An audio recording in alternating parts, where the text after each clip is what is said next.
BestBookBits.com brings you the book summary of Never Too Late to Be Great, The Power of Thinking Long by Tom Butler-Bowdon. Never Too Late to Be Great is about the power of thinking long, exposing the myth of overnight success. Author and motivational speaker Tom Butler-Bowdon shows us that, contrary to a popular belief, people, companies, products, and ideas inevitably need a long time to realize their potential.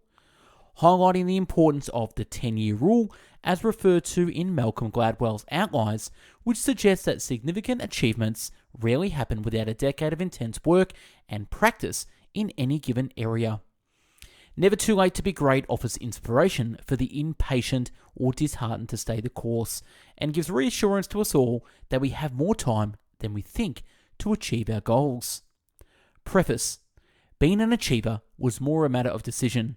The hard part was allowing yourself the belief that you would be successful. Then all that was needed was a certain amount of application and focus. How little attention was given to the role of time in the progress of an individual. On one hand, this was almost too obvious. Of course, significant achievement takes many years, and yet none of the books Tom read dared to mention it. All were promoting a short route to success. The vast majority of successful people Tom had profiled had taken years to achieve what they did. None have been an overnight success. What if, Tom wondered, slow cook success was not only the norm, but the only path to genuine achievement?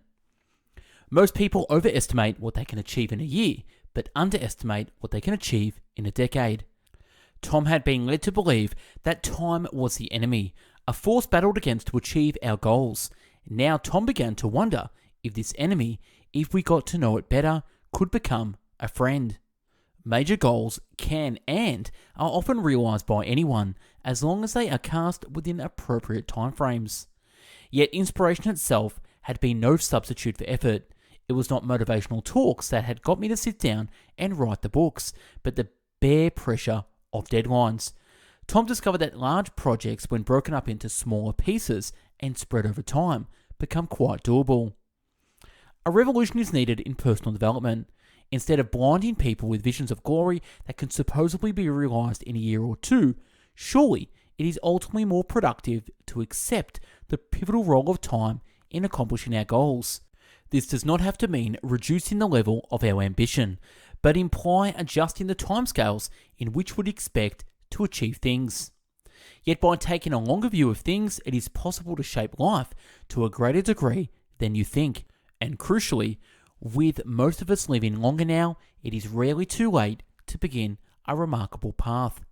Introduction. The good news is that you have much more time than you think to achieve your goals. Tom believes that your success is more likely to occur the moment you stop looking for great moments of motivation and instead give yourself the time to bring real things into being. This book rests on two simple observations. Number one, all great accomplishment may take longer than you first imagined. And yet, two, in the age we live in, it's rarely too late to be in something great. We've all heard about the magic of thinking big, but perhaps it is the power of thinking long that can lift us above the pack. Thinking long. Tom's experience is that it rarely is the size of a person's goals that is the issue, but the time frames they give themselves to achieve them.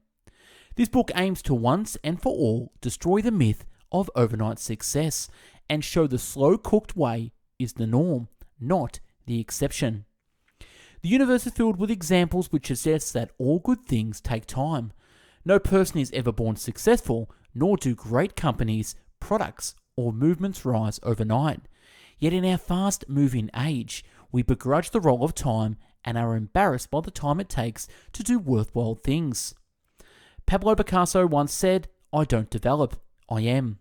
He meant that everything he created already existed in some form. He just needed the time in which to pour them out. Appreciating life the Picasso way, we don't become something, we are it already, and simply need a few years to properly allow it to be expressed. Chapter 1, Warming Up. Why what you've done so far may just set the scene. No matter how great the talent or effort, some things just take time. You can't produce a baby in 1 month by getting 9 women pregnant, said Warren Buffett. The modern world sees time as a commodity in short supply, or an enemy to be conquered, but Warren Buffett became history's greatest investor through seeing time as a friend. Having picked a company to invest in, he lets time reveal its true value, often holding on to a stake for decades. In a field where everyone wants good returns quickly, the sage of Omaha's success comes from the opposite approach: make one good decision initially, then let time do the rest of the work. Things of value often come into being too slowly for us to notice, working on timescales beyond normal apprehension, just as a human eye and brain cannot see plants growing in real time, but only notice growth in hindsight. So we often cannot appreciate the progress we have made. We may be used to thinking of outcomes in terms of days, weeks, or months, but real results usually take longer. There's an Italian proverb that I cannot say in Italian, but the English version goes, "Who goes slowly goes long and far." The point at which we think we have finished can actually mark the beginning of our rise. Modern life is set up to reward the ego, but in only ever thinking that what is always best for us, our lives will be severely limited. In raising our minds to what we can benefit many people beyond ourselves, it is much more likely that our potential will be realized. Influence lasts longer in the proportion to the lateness of its beginning. Richard Koch is rare in the self-development and business field for taking time itself seriously. He notes, in thinking about time as a separate dimension of our lives, we rapidly slide into the view that time is finite and short, that it is in some sense our enemy, or at least a commodity in extremely short supply. Yet time is none of these things. Time is a dimension of our life and experience. Time is an integral part of what we do and who we are. The simple act of thinking in terms of years and decades will mean that quality is invested in whatever it is we are offering the world. For anything that has had years of love poured into it is by nature more valuable than what is churned out with stress and hurry. You do not have to race against time because everything is unfolding as it should. The best is still yet ahead of you, and whatever you've done so far in life, chances are you've just been warming up. Chapter 2, Life Isn't Short. How increasing longevity is giving us multiple chances to succeed. Just over a century ago, a boy born in America could have expected to live on average to 46. A girl born in the same year, 1900, might have reached the grand old age of 48. Yet by 1950, a dramatic rise in life expectancy due mainly to better nutrition and improved detection and treatment of disease meant that an American baby boy would probably make it to 65 and a girl to 71. By 2000, this has gone up to 74 for males and almost 80 for females. The new time rich. Life may sometimes feel short at a philosophical level, and there is always a chance we may die young. But for most people in well-off countries today, life is not, as the 17th century political philosopher Thomas Hobbes famously put it, solitary, poor, nasty, brutish, and short. Compared to our ancestors, we are awash with time. Have a look at the graph here. You can see productive lifespan from current ages from 20 to 65 and productive years. So if you are 40, you may still have 40 years left of productive life, which is about 67% years left of productive life. The formula for success today is to combine the magic of thinking big with the power of thinking long. I'll say it again. The formula for success today is to combine the magic, thinking big, with the power of thinking long. Chapter 3, The Long View. A simple way to join the elite. In 1970, Harvard political scientist Edward Banfield published The Unheavenly City. It was ostensibly about urban planning and the failure of many Americans' inner cities during a time of social upheaval. Banfield came up with a different, surprising explanation, which he called long-time perspective. Lower-class people are that way because of the extreme present orientation, he argued. Their willingness to look into and provide us for future leads to lack of skill development, lower employment and income, and an inability to provide for the future. In contrast, the further you moved up the social scale, the more future-orientated people were, and the more likely they were to delay gratification in the present and in the aid of some future goal. What separated the well-off in society, in every sense from the poor, was their appreciation of time. Class was not simply a matter of material wealth, education, or social status, but a set of values and attitudes relating to time which were being transmitted from one generation to the next. Our perception of time is a critical part of success in life. If you decide the choices you are making today do not gear you up for long-term success in the future, you may decide to change them. You may decide it is not a waste of time to go back to university, train for a new career, or start building up a savings account. You might be willing to leave the job you hate to take a more risky employment path, which, over the long run, will deliver you real satisfaction and/or material gain. In short, your long-term success depends on something quite intangible: how you perceive time. The long view of your career. While engaged in an in-depth study of a metal manufacturing company in England, Canadian psychologist Elliot Jark was once asked by an employee why low-level workers were paid by the hour, whereas senior management received a monthly salary. The question, he recalled later, was the greatest gift I ever got. It led him to a theory of hierarchy based on the fact that people are paid according to their timeframes in which they're expected to perform. For instance, a salesperson who must meet a weekly or monthly target is awarded much less than a department boss focused on a 1 or 2 year goals, while the head of the company, who has to chart its direction 10 to 20 years into the future, will be paid much more again. Note that a person's working time horizon could change during their career.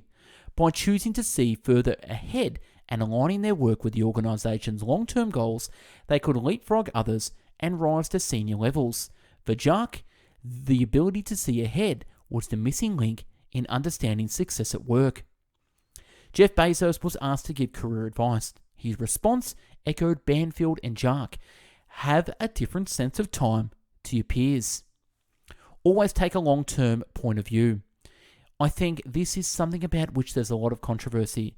A lot of people, and I'm not one of them, believe that you should live for the now. I think what you should do is think about the great expanse of time ahead of you and try to make sure that you're planning for that in a way that's going to leave you ultimately satisfied, said Jeff Bezos. And he also had this thing called regret minimization framework, which involved casting himself into the future, aged 80, and looking back over his life. As an 80-year-old Jeff Bezos, would he regret taking the leap and starting the online business, even if it failed? The answer was a clear no. What he would have regret was not having thrown himself into the internet, which he knew was going to be really, really big, Bezos recalls. You know, I left this Wall Street firm in the middle of the year. When you do that, you walk away from your annual bonus. That's kind of the thing that is the short term can confuse you. But if you think about the long term, then you can really make good life decisions that you won't regret later. If you adopt the Bezos framework, how would it change what you do? Chances are it would shift your decision making from a base of fear to an outlook of making the best possible use of your interest and talents. The career coach Brendan Bouchard likes to ask 3 questions of people considering what to do next in life. The questions are not about the practical next steps, but in fact philosophical prompts. Things you will want to ask yourself at the end of your life. Did I live? Did I love? Did I matter? Did I live? Did I love? Did I matter? It is time and experience that in the end makes us who we are. Churchill's failure at 40 was the foundation of his success. At 60, by that time of course, it did not seem this way. It was only the older Winston with greater moral courage, policy knowledge, and standing among his peers who was able to put up the fight to Hitler and save Europe from tyranny. Henry Ford did not launch the motor company we know today until he was 40, and he had a long apprenticeship as a mechanic, inventor, and failed businessman prior to his company's success. Yet he felt his achievements could not have come any earlier. I would like to communicate to others, he told his pastor, Samuel Marcus, the calmness that the long view of life gives us. Once he had this long view, Ford felt he could relax into his lifetime's work. Though few of us seem able to take the long view as a conscious strategy, it may have many benefits. Not least, as Henry Ford noted, a sense of calm that allows us to focus on the work at hand. A longer time horizon allows you to take in your stride the lead times that inevitably pass before you can make a mark, and to put obstacles into context. You are not thrown off track as much as someone with a short-term view, and instead of a wish, your success takes on an air of relaxed inevitability. Yet the long view takes courage. We all want to get on quickly, but the get successful quick schemes of our minds more often sabotage our chances at real achievement. Instead, try taking a long view of your career. You may find it serves your heartache and disappointment, because if there is some setback, you'll be able to pick yourself up quicker and focus on opportunities at hand. The long view in business. Great companies become great by their habit of looking further ahead than others. They must operate in the present, obviously, but their long view makes them a safer bet as an investment over several decades. As Banfield noted, people with a long view horizon tend to be more confident because they feel in control of their destiny. With a clear, long-range view of what you do and what you're about, decisions in the short term become easier because you know whether something does or does not fit into your vision. One goes nowhere without a keen appreciation of time and timing. People come in and out of fashion too. He knew, so the intelligent had to be willing to hold tight, waiting again for their opportunity. If things aren't happening now for you, despite the work you've done, wait. Things will usually swing back your way again. Take the long view of your life, career or business, and much worry and angst is removed from the equation.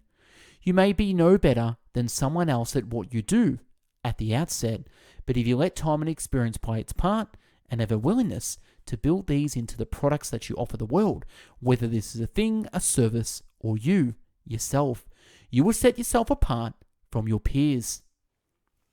Chapter 4, Lead Time. It's the time in between that matters. As the French philosopher Montesquieu said, success in most things depends on knowing how long it takes to succeed. Give me a decade and see what I can do. Samuel Smiles remarked that everyone has a kernel of talent, and with enough discipline and application, it could become something very sustainable. Faculty will come with labour, he observed. Orson Sweet Maiden said the slow penny is surer than the quick dollar. The slow trotter will out-travel the fleet racer. Genius darts, flutters, and tires, but perseverance wears and wins. The last blow drives home the nail. Voltaire remarked there was a very fine line that separates the person of genius from the ordinary man. Work, he said, banishes those three great evils: boredom, vice, and poverty. Buffon, the 19th century naturalist, simply said, genius is patience. Genius is patience. In 1990, John Hayes of the Carnegie Mellon University made a study into the age at which the great composers produced their masterworks. He found that hardly any of their great works were produced in the first 10 years of their career. Out of 500 works analysed, there were only 3 exceptions: Sade, Shostakovich, and Paganini, produced in the years 8, 9, and 9 respectively.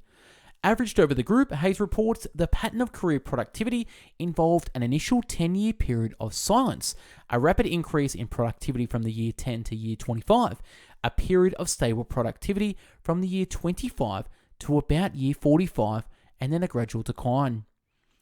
Whatever the age a person produced their first great work or become publicly known, it was preceded by 10 years of silence, a time of relative obscurity that allowed the refinement of skills to an acute point.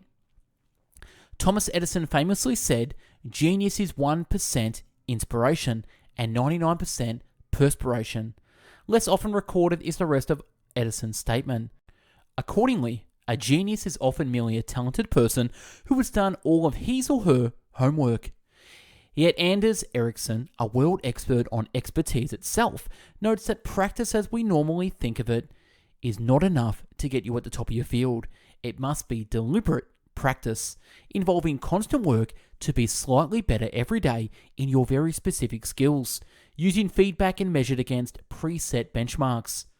The laws of lead time and success are never broken. I don't know of any time when there are not great possibilities. Jack Dorsey, one of the co-inventors and founders of Twitter. Dorsey was 30 when Twitter actually launched, but this is what he had to say about the journey that got him there. Although it may seem so, simple technologies like this didn't happen overnight. What looks like a story of 1 to 3 years actually has a shadow of over 15 years of work. Dumb mistakes, false starts, late night frantic insight, and patient distillation. An overnight success that took 15 years. Again, even in the computer world, the laws of time and success hold true. Watch, wait, and learn, and success can come in surprising ways. Finally, you don't need to have a neat, linear career. Done other things. Life experiences and the slow development of character count for something. The passing of time has a way of revealing truth. It lifts up to the recognition those who stick to their guns, even when they face lack of recognition or opposition.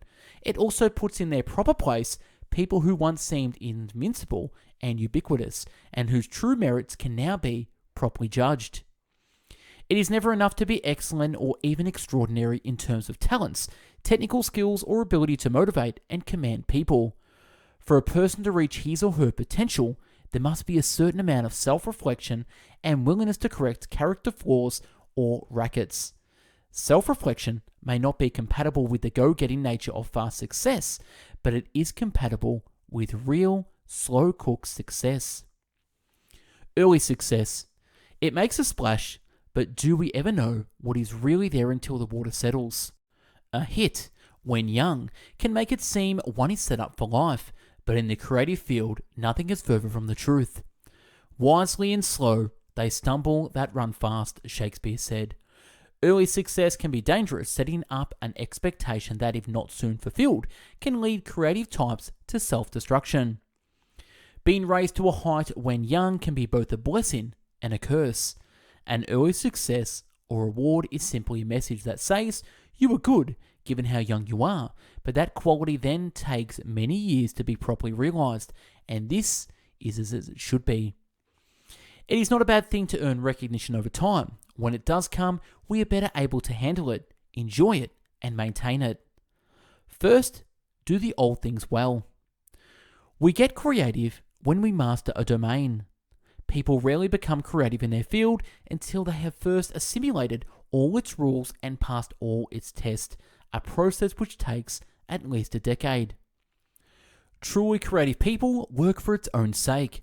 Every day, they get into what Csikszentmihalyi calls a state of flow, in which time seems to stand still while they're absorbed in their work. And if they make a public discovery or become famous, that is a bonus. What drives them is a desire to find or create order when there was none before. In short, to do new things, you first have to have done the old things well, and this can't be done in a few weeks or months. Louis Pasteur noted, "Chance favors only the prepared mind. Chance favors only the prepared mind." Final thoughts. Overnight success is usually just the rest of the world's perception catching on to something that has, in fact, had long germination and suddenly burst forth. While gestation time for anything good is nearly always long, the actual expression of a successful idea can happen relatively quickly, usually when a sudden new clarity of purpose is found. While it can be hard to accept the law of lead time, or the period between having an idea of something and its actual fulfillment, awareness of it allows us to focus on the goals instead of bemoaning how long it takes to reach them. From first being perceived as an obstacle, we can begin to see lead time in its true light, as the friend of success.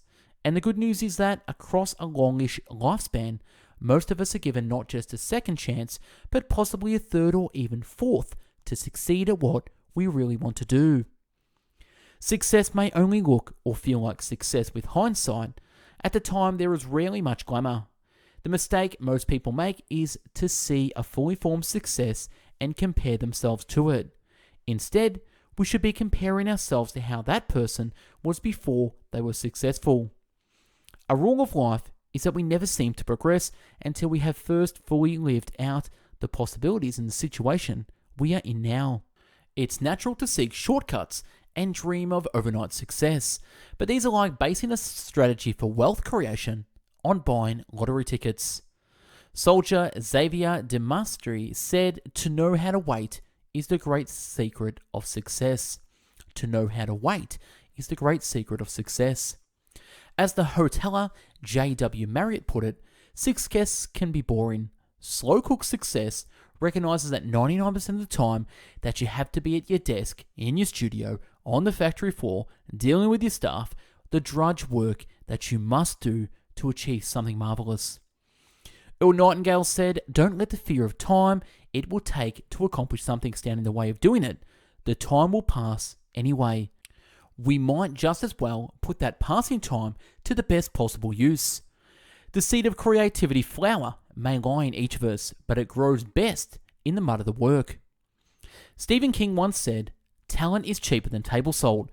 What separates a talented individual from the successful one is a lot of hard work." David Foster Wallace wrote in The Pale King, "True heroism is minutes, hours, weeks, year upon year of quiet, precise, judicious exercise of probity and care, with no one there to see or cheer. This is the world." A woman once came up to a particular virtuoso musician after a performance and breathlessly announced, "I would give half my life to play as you have done tonight." The musician replied, "Madam, that is exactly what I have given." Those who look into the practical life, Orson's sweet maiden noted, "You will find that fortune is usually on the side of the industrious, as the winds and waves on the side of the best navigators." Isaac Newton, everyone knows, was a genius. Yet when Newton was asked how he came to solve some of the greatest problems that had perplexed others, he simply said, "I thought about them a lot." The modernizing preacher Harry Emerson Fosdick wrote, "No steam or gas drives anything until it is confined. No life ever grows great until it is focused, dedicated, disciplined." Chapter 5, The 40 Factor. Why many people never do anything remarkable until their 5th decade. In her book passages, Predictable Crisis of Adult Life, Gail Shee describes our 30s as the deadline decade, in which we suddenly realise we would not live forever. Having lived through the anything is possible 20s, we begin to wonder whether we do, in fact, have all the answers. Not only are we forced to identify priorities and narrow focus, but demand authenticity of ourselves. Until well into their 30s, a person can exist on the spin of what they present to the world, but close to 40, the truth inevitably emerges. In the process, they become a powerful person. Shedding personal illusions about life may be painful, but it can also unleash tremendous energies. Second life metamorphosis. The explosion of purpose and resulting success that happen to many around 40 is frequently the product of years of close attention to a problem, artistic, social, or scientific, and many thousands of hours working to try to solve that problem. Sometimes, however, a person is hardly even aware they have been mulling over something until an answer appears. Fortune often requires us to try one more time before she opens to us her heart, connections, and coffers. Yet in his book, Focus, Al Ries provides a rather counterintuitive tip for becoming a remarkable person. What you need to do is to study what leaders did before they became leaders, not what they did after they became leaders. Never get too discouraged by the apparent gap between what you believe you are capable of and what it seems you are now. Don't ever be afraid to entertain thoughts of yourself doing something or being someone of real impact. Part of the work of achievement is arriving at strong self-belief, but more importantly, give yourself the time to do the thing or become the person. Ultimately, all great artistic advances must involve courage. The classic combination, so common to the slow cook success, of hard work combined with experimentation. Life begins at 40. Chapter 6, Mid-Century Magic. Now for my next half-century. Many oak trees wait 50 years before, in a burst of creative power, they produce their first crop of hundreds of acorns. It's the same for many people. Nothing major happens for several decades, and then it all happens. We use the phrase late starters and late bloomers as if it was some problem or delay in a person's flourishing. But surely this is a tautology. The point of ripening is that it happens when it does, and not before. With many people now living in reasonable health until their 90s, it is no longer ridiculous for a person to say to themselves, on turning 50, now for my next half century. We never know when a calling may be revealed. 10 years can bring us to mastery in a particular domain, but in some ways, this is just a minimum. Many people do not really make strides until they're closer to 20 years into a career. No greatness without foundations. In their spare time, hours here and there can add up to something great. Though it might be supposed that you have to do the university and know the right people to make a mark in the world of ideas, perhaps the cliche is true that there is no better teacher than the University of Life. Dan Brown wrote this piece of advice to his students at his old university, a few years before he wrote the Da Vinci Code. Follow your dreams and do what you want to do. Be creative. Do something you can be proud of. The key to happiness is doing what you want to do every day. If something is worth being created, nature has a way of making sure it is, but according to its timescale, not our own. Motivational gurus are fond of telling us that persistence always pays, yet in the artistic world there are no certainties as to how or if one's work will be recognized. What is certain is that for those who do break through, along the way they find no shortcuts. The flame that we hold for some particular outcome may be small, but seemingly against reason, we can keep it alight, and so we should. Chapter 7, The 30-Year Gold Mine. How many, usually without intention, save their best for last. Average life expectancy in rich countries is in the early 80s, but that is the only average. Once you enter your 60s, you may well have another 30 years of productive life before you. You can take out a new lease on your life, extracting raw material from the rich mine of your experience to create things that are remarkable and unique. It was never too late to become the person you truly are, and to have that truth recognized. You're building yourself up on your former selves. Samuel Ullman put it in his famous poem, "Youth is not a time of life, it is a state of mind. Nobody grows old merely by living a number of years. We grow old by deserting our ideals. Years may wrinkle the skin, but to give up enthusiasm wrinkles the soul." Picasso's statement, "I don't develop, I am." Chapter 8, The Beauty of People. How background shapes us, but only to a certain point. Hannah Arendt wrote, "It is in the nature of beginnings that something new is started in which cannot be expected from whatever may have happened before. The new always happens against the overwhelming odds of statistical laws and their probability, which for all practical everyday purposes amounts to certainty. The new therefore always appears in the guise of a miracle. The fact that man is capable of action means that the unexpected can be expected from him, that he is able to perform what is infinitely improbable. And this again is possible only because each man is unique, so that with each birth, something uniquely new comes into the world.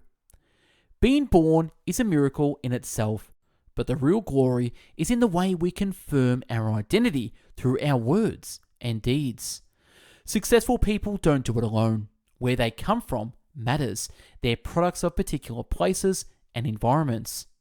Malcolm Gladwell concludes that success arises out of a steady accumulation of advantages, the result of a lucky combination of family, culture, time, and community. Ray Kroc said, "I've always believed that each man makes his own happiness and is responsible for his own problems." Follow whatever you are memorized by, even if to others it seems superficial or a waste of time, because when properly developed, it can bring meaning, purpose, and money into your life in degrees never imagined. The nature of productive obsessions is that they come from nowhere. Despite often being to the point of which a whole life can turn, they are a gift, a mystery which we can either dismiss or use. Whenever you see a successful business, Peter Drucker once said, someone made a courageous decision. Whenever you see a successful business, remember what Peter Drucker said, someone made a courageous decision. Gladwell's theory of success could never predict the achievements of people like Kroc for a very good reason. People act unexpectedly. An interest or passion suddenly grabs them. They risk all to uncover a mystery or fulfill a potential. The odds of them taking a particular path might seem high, but they are only odds. Many people are mere products, never examining themselves or their reason for being. What undermines the environment causing theory of success is that at certain points in a person's life, they can move beyond this. The hole in his theory is people themselves. The older you get, the less you become a product of your upbringing or simple luck, and the more you become the result of your own previous decisions. If you work hard enough and assert yourself and use your mind and imagination, you can shape the world to your desires. Motivational speakers tell us to persevere, but success involves perspiration combined with experimentation. If something doesn't work, try something else. Agility of mind means you find a way forward, and it is a way likely to be perfectly suited to you. The only way you will become a result is if you see yourself that way. Schultz said, life is a series of near misses, but a lot of what we ascribe to luck is not luck at all. It's seizing the day and accepting responsibility for your future. It's seeing what other people don't see and pursuing that vision, no matter who tells you not to. Doing what seems obvious to you is a vitally important point in the success equation, and the vision each had for these places seems absolutely clear to them. If it captures your imagination, it will captivate others. What is startlingly and obvious to you, given time, seem obvious to others too, but you need to act on what you see. The nature of success is that it is self-created. The human capacity to surprise, history is more accurately a succession of moments in which individuals act in defiance of expectations. The Gladwell view is that we are driven by our past, but as the positive psychologist Martin Seligman rightly put it, human beings are also drawn by the future.